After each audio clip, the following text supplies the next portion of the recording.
So HELLP syndrome, it's basically when like the liver and enzyme levels are just kind of off. You have low platelets.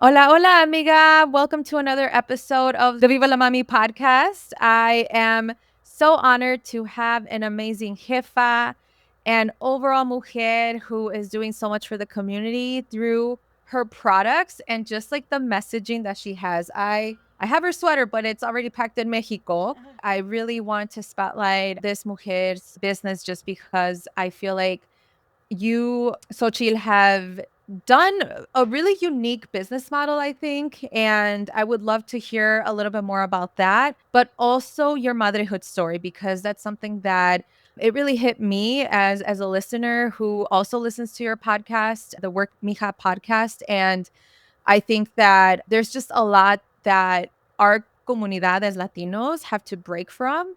And the first thing that we need to do is just share and talk about our experiences. So I think this episode is going to be a little bit of twofold, right? You as a business owner, but you as a mama as well. So, Xochitl, if you can tell our listeners a little bit more about yourself and we can get this Of started. course. Hello. Thank you so much for having me on. Hello, everybody. My name is Xochitl Carmona. I am the owner of a Werk Mija, an apparel brand and podcast for Latinas who unapologetically celebrate their culture through empowering and relatable messages. We started off with just a cafecito mug because our love for cafecito is embedded in our culture so much. That was our Chingona Fuel mug. And since then, we've expanded to apparel, accessories with motivational sayings like our Bet on Yourself Mija sweatshirt, No Pares Mija t-shirts. And as I become a mommy, now we have sweatshirts and merch like the Mommy's Club, Cansada AF, sweatshirts and coffee mugs. But I am a Latina from Chicago, South Side. And I also grew up in the Little Village neighborhood, predominantly Mexican neighborhood here in Chicago. I graduated from University of Illinois, Champaign-Urbana. And I, at some point, just was not fulfilled with my career. And I decided, in 2020, I'm going to start Werk Mija because this is a brand. This was something that I really wanted for myself. I wanted my culture represented in my home goods and in my apparel items. And we are about to celebrate 5 years in September. Wow, that's awesome. Thank you. Felicidades. That's amazing. No, that's great. And I've been knowing about your business for a very long time. Right when we were out of that quarantine, right? Like shelter in place. And so as we were like kind of slowly coming out, I remember going to this event at the Berwyn shops and you had your little storefront and I loved it. I just loved the quality of the products, but also just like the messaging and how culturally related and relevant it is to our community. And I often struggle with finding products that literally speak our language. And so I'm so glad. And selfishly, I just love that you're local here in the Chicago area because I think that we need a lot of representation, specifically on the apparel Mhm. space, because I don't really see that. I see that a lot in like California and Texas, but oftentimes I don't see that as quite often here in the Midwest specifically. So kudos to you. I love it. And so now you are a mama. Yeah. And so, how has becoming a mom changed the way that you run your business? Can you tell us a little bit more, especially for those moms who are either entrepreneurs or aspiring entrepreneurs, or that are entrepreneurs but are transitioning into motherhood? How does that really look Oh, it like? has changed so drastically.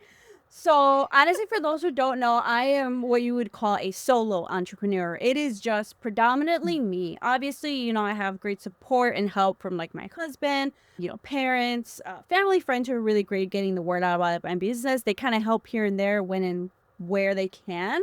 But a lot of it's me. It's me designing. It's me coming up with every phrase and everything you see for our merchandise. Also, it's me doing the podcast. It was me doing the storefront.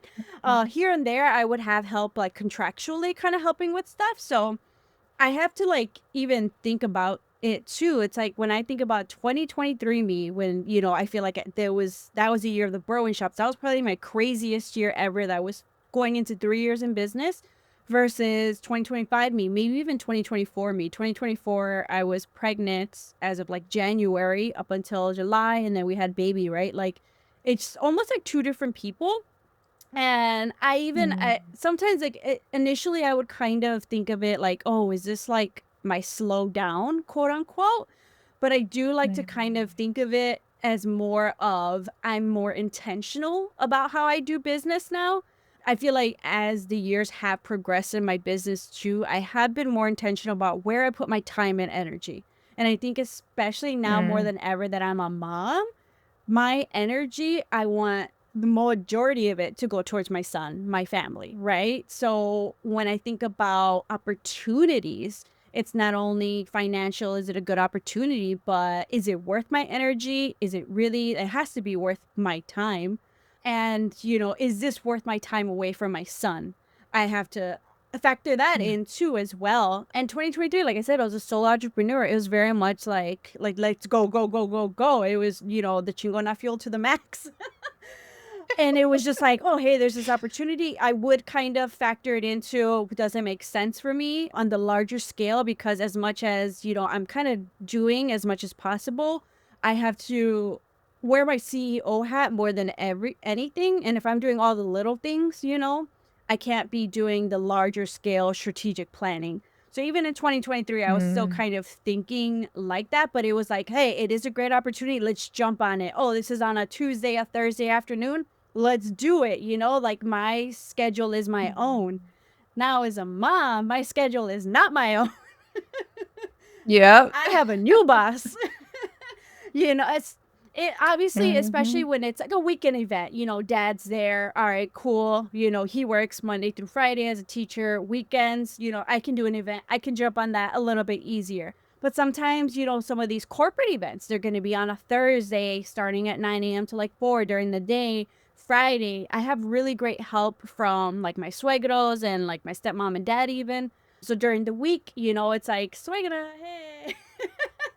But it's Yep. like, are you available now? I have to kind of check with someone else. So it's kind of like my freedom in a way to do what I think is best is kind of contingent upon somebody else's schedule based off of what I can kind of do. So I think it's changed like that. And even for me, though, because being in the Berwin shops, having a physical storefront was just so time consuming. Like we're only open Friday, Saturday, and Sunday. And for those who don't know, it's like a kind of an entrepreneurial program. Unfortunately, we could only be there only for a season, which I wish hopefully we get the opportunity to do it again. They open it up, but that was exhausting and having to be somewhere physically every day. I already knew for like 2024, I was going to focus more on like wholesale where I could, you know, do production from home on my own, more of like on my own time, work from home type things. That was already the plan. And then I got pregnant. And then I was like, well, luckily that worked out because, you know, it was harder to do in person events too. Just because physically, right? I'm a first time mom. I know there's some moms who are out there pumping out iron, you know, working out like crazy. Like, good for you. Good for you, girl. I wish I could. I wish I could. But one, I was way too tired. And two, I was just, you know, paranoid. You know, I was like, I just want to do, I did nice long walks and try to keep the energy that way. But I was, you know, kind of paranoid about how much I should be the carrying. And that's just physically taxing to begin with. So I think moving on now with my child, those are some of the things I'm thinking about. But then also it's like, how can I kind of be at home a little bit more? But I also like that I have the job or created the job for myself and the schedule, and I can kind of create that schedule that works for us now. Yeah, which that's the freedom of entrepreneurship, right? We get to pick and choose what is a priority, what is realistic, and what would give you the best ROI, return on investment, whether if that's time or money that you want to invest in. And I think that that is the beauty of it, but also how intentional you are as well. And I appreciate you sharing that because oftentimes for me, even like personally, I struggle because I'm like, oh my gosh, I want to have all my T's crossed, all my I's dotted, and that's because I'm that type A type person, and I'm such a perfectionist that I'm like, okay, I want this all to go according to plan. But as we know, when you have kids, they can get sick, or an accident happens. Oh my gosh, my kid literally just busted his finger because the older brother literally closed the door at him, y lo machucó, and I'm just Oh like, my what is God. going on? And so it does make it a little hard in that way, but I think that it's also important that as a mom and entrepreneur, you build this community, that you have this community.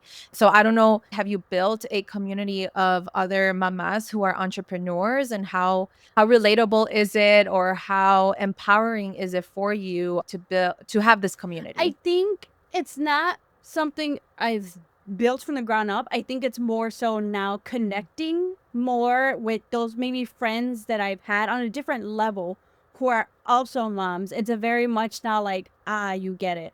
I get it now. I have some Mhm, Hefa mhm. friends where they're just like, when I'm a mom, I want to be a mom, so I'm going to take my time to respond to you business wise because I'm in Yeah. mom mode, and I was like, wow, Mhm. I get that now myself too. For me, I felt like I was very much like, I need to get back to this. I need to get back to this like ASAP, ASAP, type of a deal. Mhm. But for me now, it's very much like, if you're not my son, it's not urgent. I'm sorry. If you're not my child, it's not Mm, that urgent. mhm. You can wait. I need to put that Yeah. on my like email send off or sign off. If you're not my child, you can wait 24 to 48 hours for a response. Yes. Oh my gosh. Yes. Yes. And it's telling, who is a mom and who's not, especially for the direct people, right? I'm not talking about those Yeah. robots or whatever, right? That are just like trying to scam you. But yeah, and it is telling, who is a mother and Mm-hmm. who is not. And sometimes we have to give ourselves grace, and for me, like I get very anxious to not respond to someone, but I'm like, you know what? No, like my kids are my Mm-hmm. priority. There's a reason why I decided to be a stay-at-home mom. I too had a 9 to 5 in different types of careers, and I decided to just leave that behind and start anew and build, Viva la Mami, but also to focus on raising my two little ones. And it does make it difficult for those that don't get it until it hits them and until they become moms and they're like, "Oh, I actually understood." And that was me too. Like, I remember when I would be impatient with my sister who was a mom before me, and I was like, "Why isn't she responding back? Or why isn't, she attending the events that I'm Mm-hmm. hosting?" But You get I it. mean, it's hard. Motherhood is hard. And yeah, karma has Yeah, hit me or quite like the for people who get where it's like, yeah, it takes me 2 to 3 business days to respond to a text. If I responded right away, guess what? You caught me hands free. Maybe baby is with Yes. papa or something, or it's 11 p.m. at night and I'm catching up. I know the struggle is real, let me tell you. And so let's talk about your story, because I think that I really want to highlight your birth story. And I've had many mamas share their birth stories, and I think this is as a Latina motherhood podcast, right? I want to spotlight those specific experiences and stories so that other mamas who either are listening or who know someone who has experiences, that they're not alone.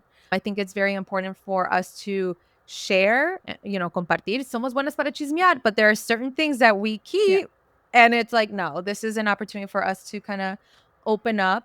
And your episode 72 of the Werk Mija podcast, it's titled Dramatica Entrance into Motherhood, which I love.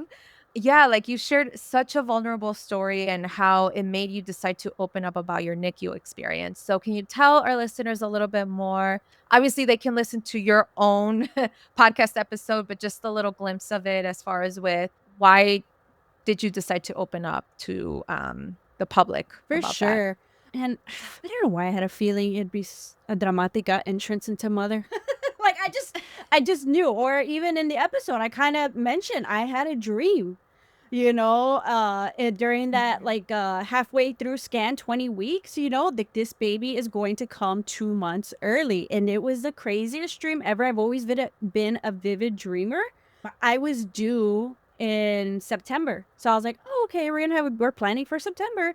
Baby came 2 months early in July, just like I had predicted in the dream. And I remember texting my sister. I was like, you probably think I'm crazy, but I got to tell somebody. In the case that this happens, this dream fully comes into fruition. And I got to document it that, I'm not just making these things up. And it was like, I had a dream, I blacked out, and my son came 2 months early. This is before I predicted gender. This is, when I thought my due date was going to be. And, in general, people were asking me, what is your birth plan? And it's weird. Like you said, I am very type A too.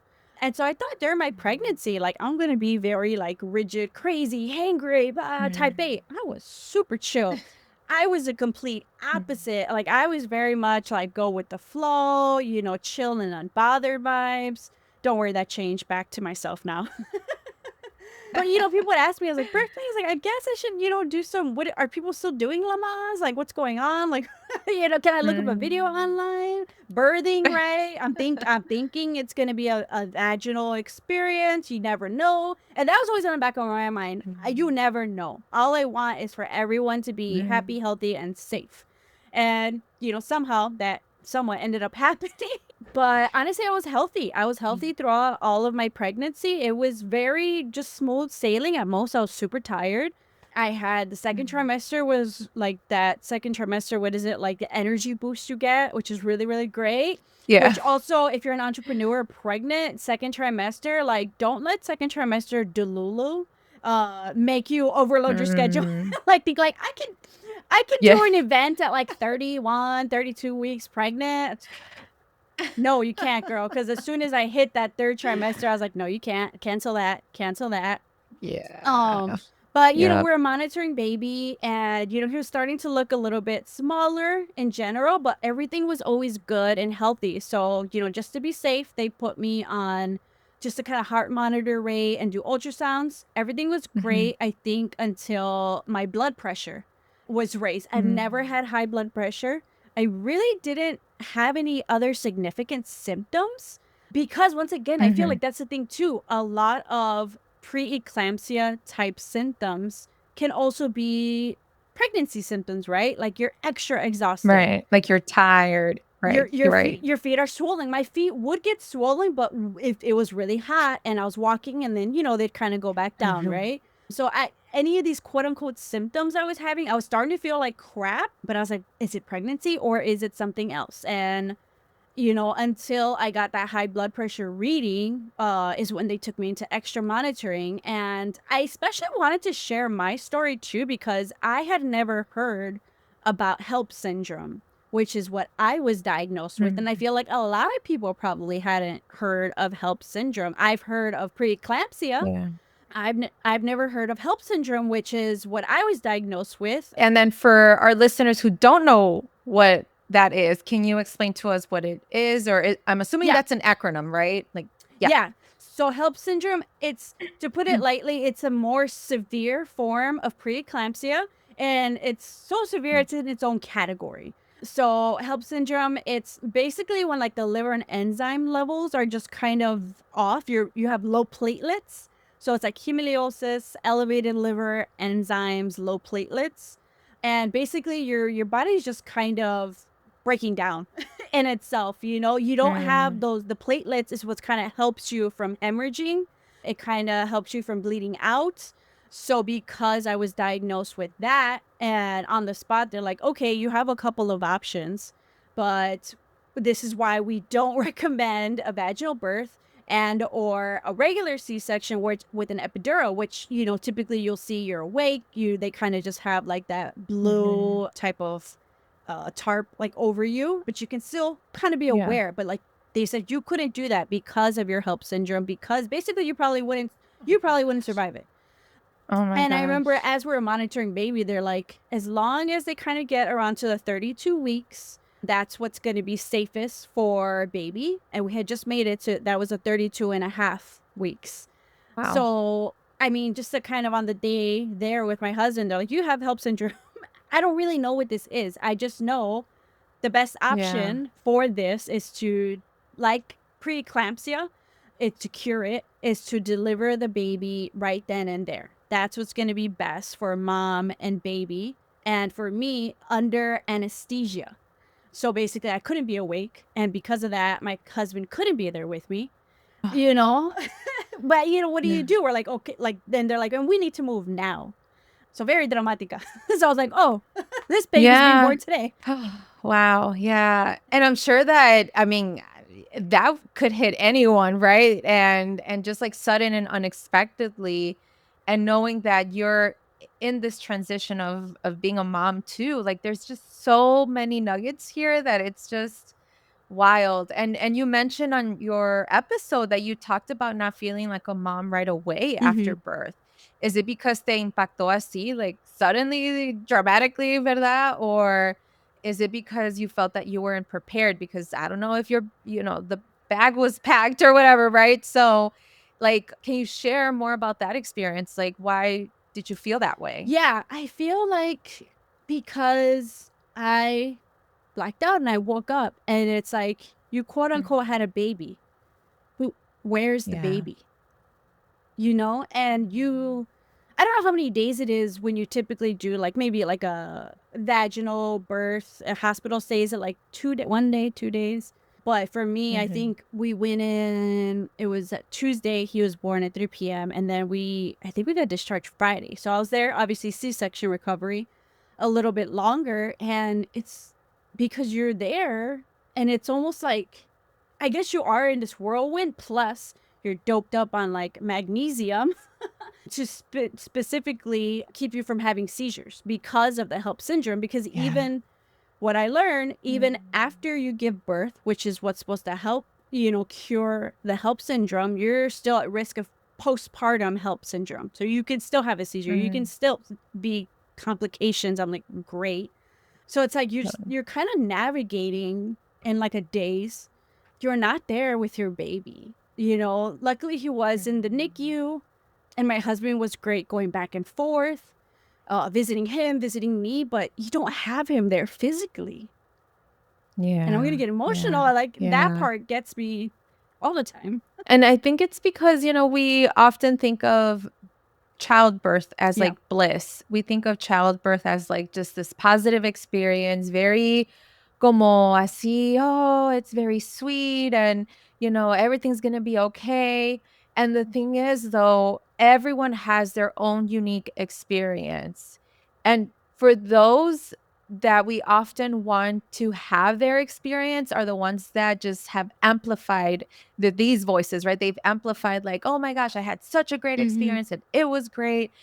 Pero the ones that are often silenced are the ones that have had a Mm-hmm. traumatic birth experience, and especially in our community, ¿verdad? No, in our own comunidad, like you don't hear about this until years later.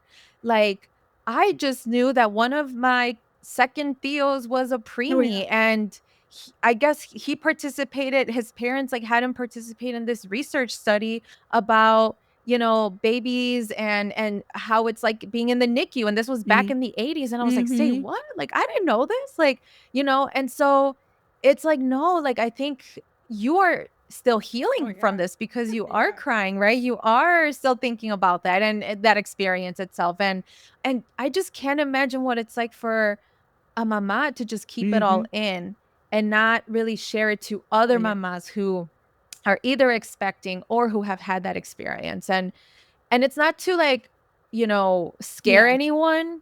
I don't think that that is the mission or to make people feel guilty. Like for myself, right? Like I had a very quote unquote normal type of birth experience and I shouldn't feel Mm-hmm. guilty either.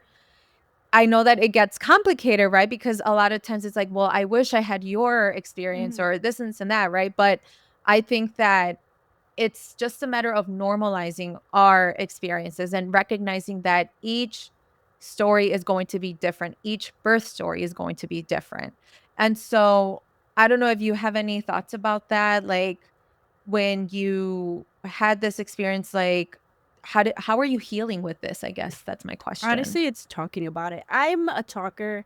I am a Mhm. I am a communicator. Like in my relationships, like if there's an issue or something, I need to talk about it. I just need to verbal word vomit Mm. out in order to, just like feel better about it. I was doing therapy, talk therapy, and I feel like that Okay. helps it just helps you process a lot of things and just letting yourself feel, right? Just cry, and typically I've like pre-therapy is just very much like, no, like don't. But honestly, it's like, girl, just be a llorona, like let it out. Like a lot of times for me, until I let it out, like does that help? And honestly, even like I feel like stress for me presents itself so physically if it gets to be too much. I've had so many instances in my life where, and it's like, whether it's like work stress, life stress, like where a couple of things happen. Either if it's really bad, like my neck, like I just can't move my neck, like like nerve damage or something. I remember the doctor's like, I don't know why you get this. And it was happening to me for a while. And it was like torticulitis. I don't know what. But basically, it was happening during extreme stress. And then most recently, whenever I've had it, and then I have extreme back pain. And I remember I was like, do I need to see a chiropractor? No, it was stress. I just needed to cry. I just needed to have a good cry. And it's just crazy how much like, keeping it in can really affect you physically. Oh, yes. So no, let it out, talk about it. But then also I think a part of me too, why I want to talk about it is not only for like other moms to feel like they're not alone, for other moms who, because like you said, there's like this idea of what your pregnancy or what your birth story should be like, right? But I think it's also for like family and friends of someone who is pregnant, as a mom who has given birth. I guess it's not something we talked about with like our family, something I highly encourage, but like obviously we're just like kind of glad maybe like a little bit post COVID, there's like more regulations how many people can be in the room, right? So it's so I was like, I don't care if my parents ask, and be like, they said only one. I only want my husband there. There are some people who want their moms there, okay. Yeah, Understandably so, that's you. I only want my husband there. That's our experience. For me personally, that's what I wanted.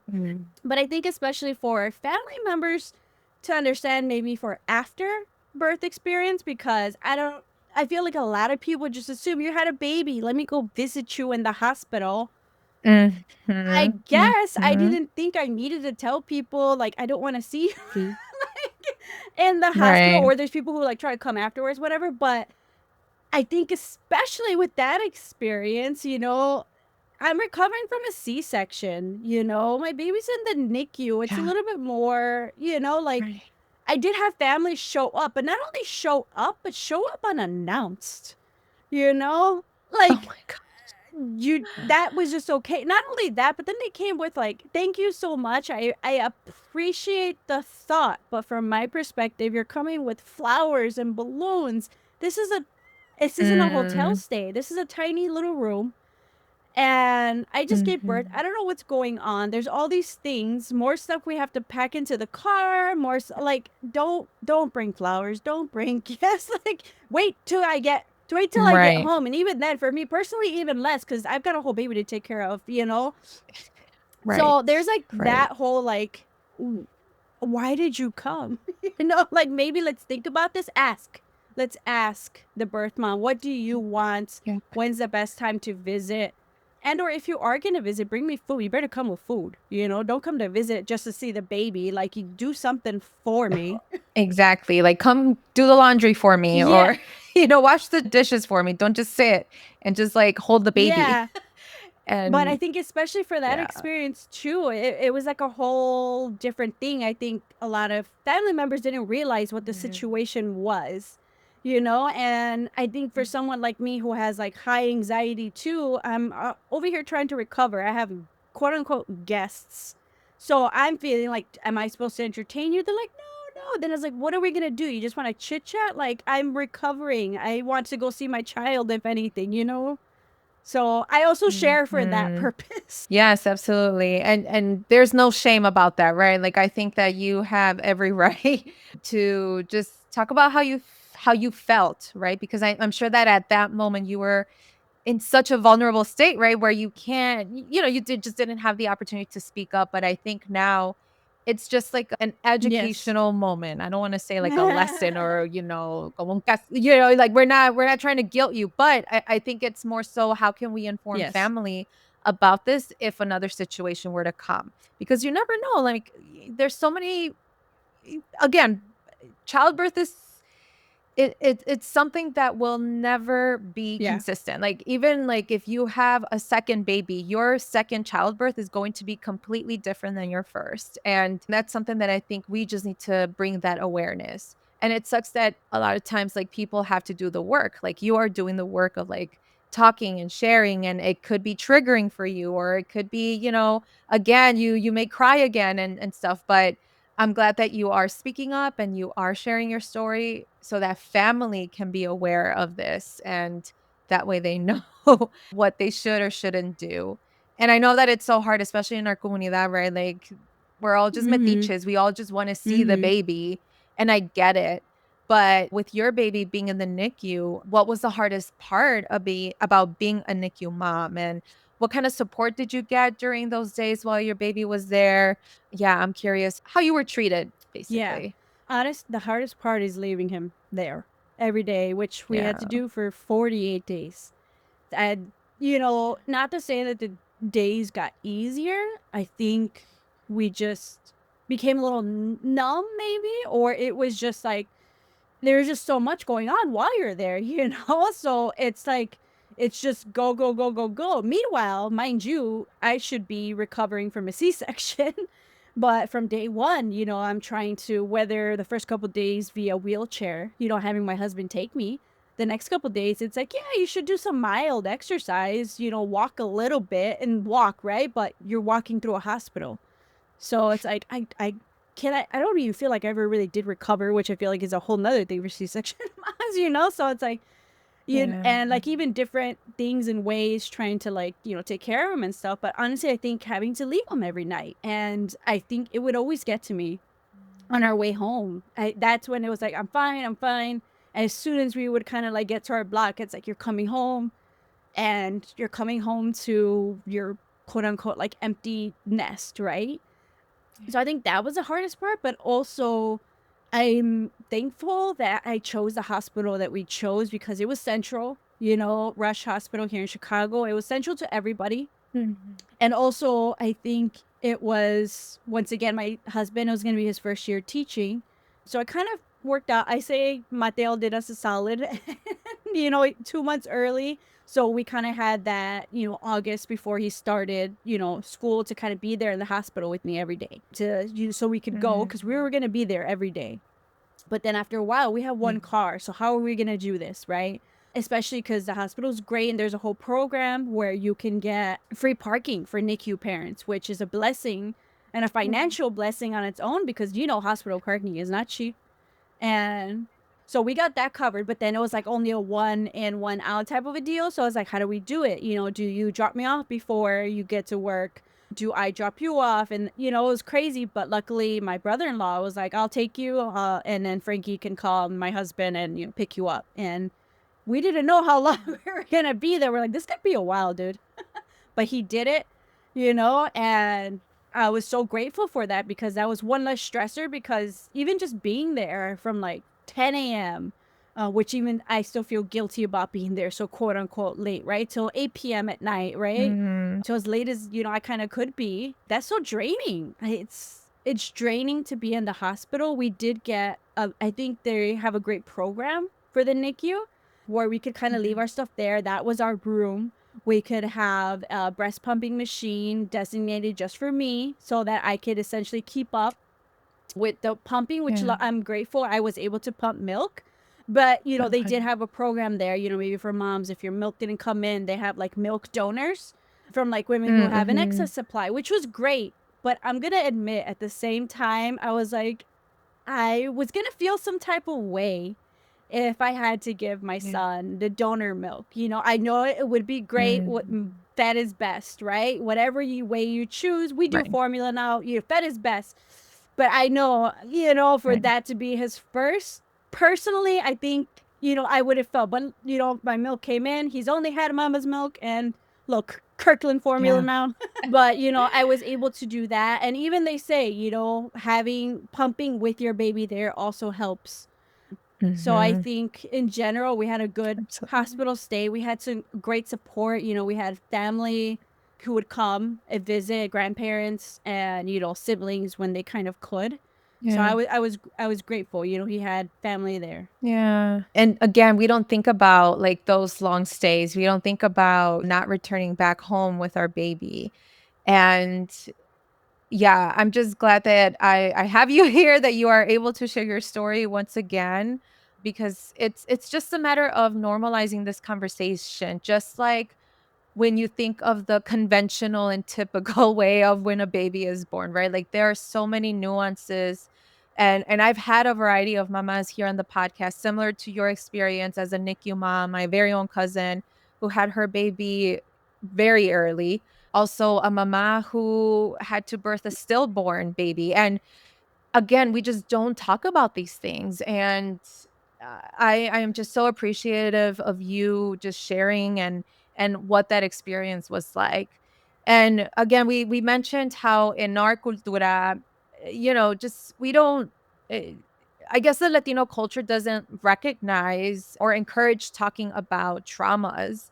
And so, how are you trying to change that conversation? In addition to you sharing your story, right? Like, what are ways that either you are advocating for NICU moms or for babies who were born early? Like, what? I'm just wondering if you're doing any work to dismantle the silence that oftentimes our cultura Yeah. has. I mean, September is NICU Awareness Month, you know? So stuff Mhm. like that, like let's Yeah. highlight it. Or even C-section moms. April was C-section mom awareness month, you know? I know there's some people who I've never heard someone tell me directly where they're just like, you know, you'll hear like, oh, because you had a C-section, you didn't actually, you know, that's not a true mom or true way to give birth. I Mm, pray for the day for someone to come up to me and tell me that.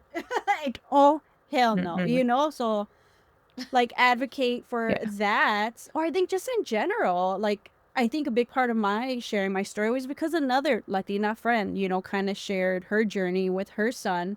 And I was like, wow, like, had you not kind of shared that, I think that kind of helped me get through my stay and just kind of seeing, you know, the progression and like that day of when her son kind of finally came home. But I think also just in general, I think changing it for the future, you know, for my son and, you know, little things, you know, I'm going to parent differently, as in something as small Mm, as when things come up, ask him, how does that make you feel? That's something my parents, you know, didn't know how, you know, we were in trouble or I don't know, just in general. Like, okay, I'm sad, you know, it's like, oh, don't be sad, you know? Okay, well, how do you feel about that? How do you feel? I don't think I've ever heard my parents ask me that. How do you feel? Something bad happening, but like, how does that make you feel? So I was like, I know that's something as small as that, even, you know, asking my son for that next generation. Let's talk about our feelings. Let's process our mhm, feelings together, because I feel like the previous generation is very much like, you have to be strong. You don't have to be strong. mhm. Being strong is Right. being vulnerable, I think. So I Mm, think being vulnerable also is a way that I'm kind of advocating, because, you know, it's like a weakness. Sometimes people think being vulnerable, but I think it's a yeah. strength. I love it. I love it. And for a mama who's like, she either had a very traumatic birth experience or having complications in pregnancy, what would you tell her? You're not alone. You're not alone. Mm, There's probably someone you can relate to. And honestly, I feel like that's what Werk Mija, like I said, relatable messages brand. I think the Werk Mija brand and my personal brand has always been relatability. How can we relate? Because I think when you can relate, connect, that is just so powerful. I love how you tied that all together because I think that is so powerful. Oh my gosh. Yes.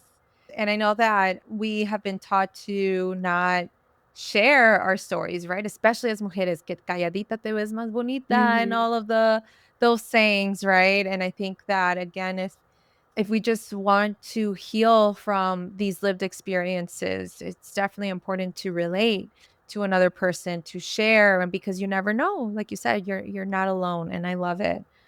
And so I have one last question for you that I did not prepare you, because it's my last question that I ask my guests here.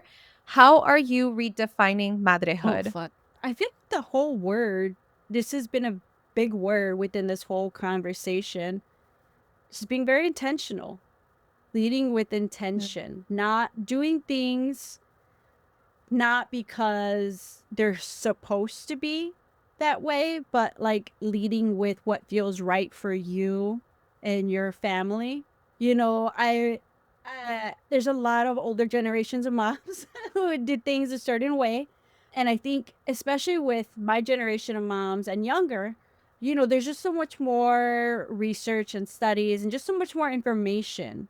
You know, we're kind of learning that the ways things are done probably not the safest, probably not the best.